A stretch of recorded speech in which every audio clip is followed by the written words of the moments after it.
Bienvenidos a este video en el cual vamos a abordar el tema de clúster. Clúster es una colección de objetos que son similares entre sí, por lo tanto clustering es la creación de muchos clústeres. Para clustering nos referimos a la división de un conjunto de datos X en K subconjuntos distintos, que serían los clústeres, a los que designamos como C1, C2, C3 y así sucesivamente hasta CK.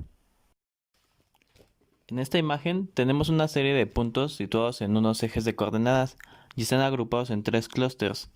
El clúster azul sería C1, el rosa sería C2 y el naranja sería C3. Esta división de puntos en grupos se hace de tal manera que los elementos de un mismo grupo tengan un alto grado de similitud entre ellos y los elementos de distintos grupos sean diferentes.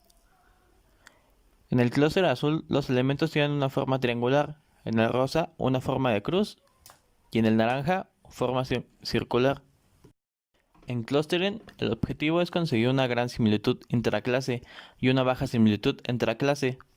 Es decir, que elementos de una misma clase o de un mismo clúster deberían ser iguales o muy parecidos, y los de distintas clases se deberían de diferenciar bastante de los otros grupos. El clustering es la forma más usada de aprendizaje no supervisado. Cuando se usa aprendizaje supervisado, se clasifican nuevos objetos basándose en la información de una muestra clasificada anteriormente. La fase de entrenamiento consiste en introducir pares de objetos, en la que el primer elemento es la variable de entrada y el segundo es la etiqueta asociada a esa entrada.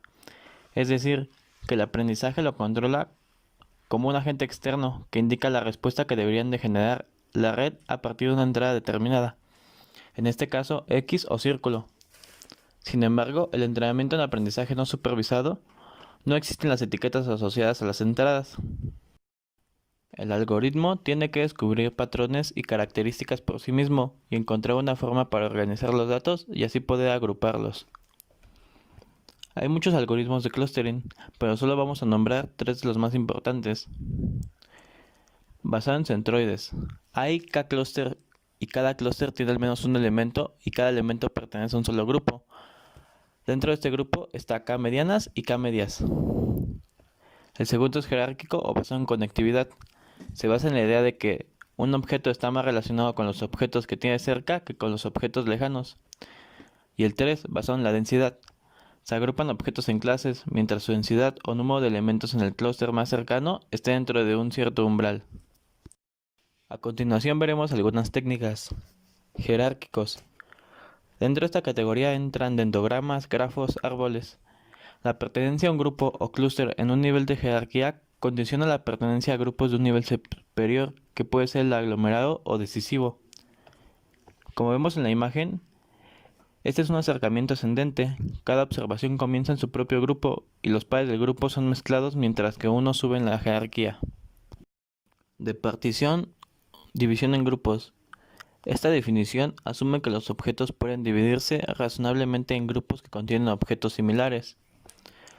Obtiene una única partición del dato mediante la optimización de alguna función adecuada. Si tal división existe, esta puede estar oculta y puede ser descubierta. Este es el objetivo principal de la técnica o estudio de clustering. Como vemos en la imagen, el método jerárquico dividido, este es un acercamiento descendente. Todas las observaciones comienzan en un grupo y se realizan divisiones mientras uno baja en la jerarquía. No jerárquicos, K-means. Es un método de agrupamiento donde su objetivo es la partición de un conjunto n de observaciones en K grupos, en el que cada observación pertenece al grupo más cercano a la media y es un método utilizado en minería de datos. En cuanto a los problemas frecuentes, los más comunes son la incompatibilidad en las unidades de medidas, variables de distinto tipo, ya sean numéricas, nominales, etc. y variables faltantes, mejor conocido como missing values. Aplicaciones. Las técnicas de agrupamiento encuentran aplicación en diversos ámbitos. Las principales son minería de datos. Utiliza la transformación de los datos al formato requerido por el algoritmo específico para la minería de datos, buscando patrones que puedan expresarse como modelo.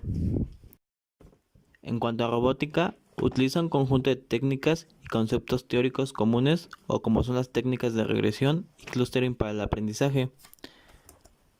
También lo podemos ver en la biología para clasificar animales y plantas, en la medicina para clasificar enfermedades, en marketing para identificar personas con hábitos de compra similares, en biometría, perdón, para la identificación del locutor o de canales, entre otras más.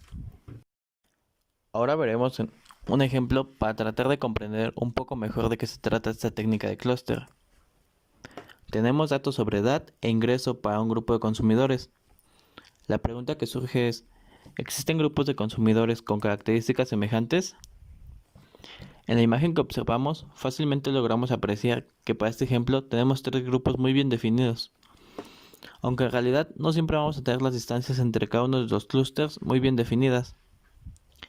Básicamente nos interesaría saber qué observaciones se parecen o qué observaciones están cerca. ¿Pero qué quiere decir cerca? Necesitamos un concepto de distancia para poder hablar de cercanía o de lejanía.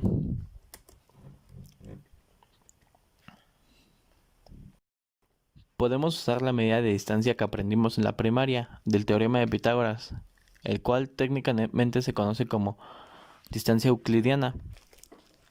La distancia entre el punto x1 igual a 2,2 y el punto x2 igual a 6,8 es igual a la raíz cuadrada de 6 por 2 al cuadrado más 8 por 2 al cuadrado. Resolviendo esto tenemos un resultado de 7,21. En general, cuando tenemos más de dos variables o dimensiones, todavía podemos definir la distancia euclidiana entre dos puntos xy y xj como la raíz cuadrada de la sumatoria de todas las diferencias de cada uno de esos puntos. Ahora veremos un ejemplo animado.